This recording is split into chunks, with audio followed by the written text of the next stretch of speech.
Welcome to our politics discussion podcast. I'm Claire. And I'm Alan. Today, we're covering several key stories that have been making headlines recently. Let's start with the news that Florida's Alligator Alcatraz Immigration Detention Center has closed. Governor Ron DeSantis announced this decision recently. That's right. The center, known for its harsh conditions and remote location in the Everglades, was built to hold immigrant detainees. What were the reasons behind its closure? According to the reports, Governor DeSantis stated that the center was always intended to be temporary. Now that federal officials have more permanent facilities in place, the need for Alligator Alcatraz has diminished. So, the closure is part of a broader shift in how immigration detention is being handled. Did the reporting mention any specific criticisms of the center that might have influenced this decision? Yes, the center faced harsh criticism for its conditions. It was located in a remote area of the Everglades, which made it difficult for detainees to access legal representation and for oversight agencies to monitor conditions. That must have been a significant challenge. How many detainees were held there, and what's happening to them now that the center is closing? The articles didn't specify the exact number of detainees, but they mentioned that thousands of immigrant detainees had been held there.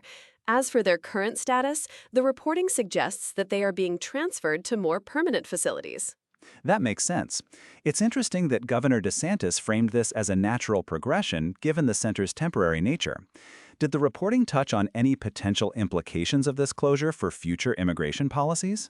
Not directly, but it's worth noting that the closure could reflect a broader reevaluation of how immigration detention is managed, particularly in terms of facility location and detainee treatment. Moving on to another significant story, the Supreme Court has ruled in favor of the maker of Roundup weed killer, effectively blocking thousands of lawsuits alleging the product causes cancer. That's right. The court's decision was based on the finding that federal regulations, which determined that a cancer link was unlikely, protect the company from state lawsuits. So the ruling hinges on the preemption principle, where federal law takes precedence over state law. How does this decision impact the ongoing debate about pesticide use and safety? The decision is likely to complicate efforts by states and individuals to pursue claims against pesticide manufacturers. It could also affect how pesticide safety is regulated and communicated to the public. The reporting mentioned that Bayer, the manufacturer of Roundup, has set aside billions of dollars to cover potential liabilities. Does this mean the company is still disputing the cancer claims? Yes, Bayer continues to dispute the allegations that Roundup causes cancer. The company's stance is supported by the federal regulations cited in the Supreme Court's ruling. Another important story involves the Supreme Court allowing the Trump administration to end legal protections for migrants from Haiti and Syria. That's correct. The decision means that hundreds of thousands of people who had been protected from deportation due to conditions in their home countries will now face potential deportation. What were the specific legal protections being revoked, and how did the court justify its decision? The protections in question were part of the Temporary Protected Status Program, which allows migrants to remain in the U.S. due to ongoing armed conflict, environmental disaster, or other extraordinary conditions in their home countries. The court's decision effectively allows the administration to end these protections. The reporting indicated that the decision exposes hundreds of thousands more people to potential deportation. Did it provide any details on how the affected individuals are being supported or what their options are now? The articles mentioned that the decision blocks lower court orders that had previously halted the administration's plans to end the protections. However, they didn't go into detail about specific support measures for the affected individuals. Let's switch gears to a story from Indian politics. Former IAS officer Sujata Raut Karthikeyan has joined the Biju Janata Dal Party. Yes, her entry into the party has sparked internal debate. Karthikeyan is the wife of V.K. Pandian, a close aide to BJD leader Naveen Patnaik. What are the implications of her joining the party?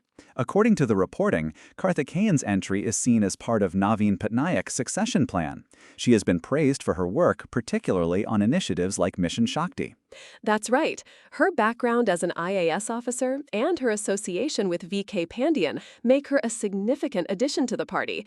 Did the reporting suggest how her entry might affect the party's dynamics or electoral prospects?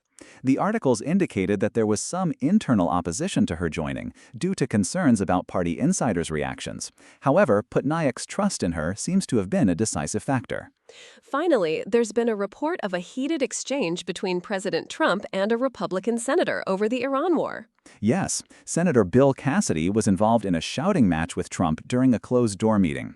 The disagreement centered on the administration's handling of the conflict and a framework deal with Iran. The reporting suggested that several Republicans were critical of Trump's approach to the war, and Cassidy specifically questioned the framework deal signed with Iran. So it seems there were significant divisions even within the Republican Party regarding the Iran conflict. Did the articles provide any insight into how this disagreement might affect future policy decisions or Trump's relationship with Republican lawmakers?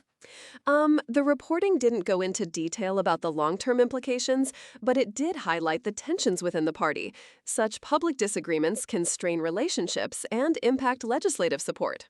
As we wrap up today's discussion, it's clear that these stories cover a wide range of significant political and legal issues. From immigration and environmental policy to international conflicts and party politics, there's a lot to unpack. Indeed, and as always, we'll continue to follow these stories and bring you updates as more information becomes available. Thank you for joining us on this episode. Thank you for listening. We'll be back next time with more in-depth analysis and discussion of the latest news.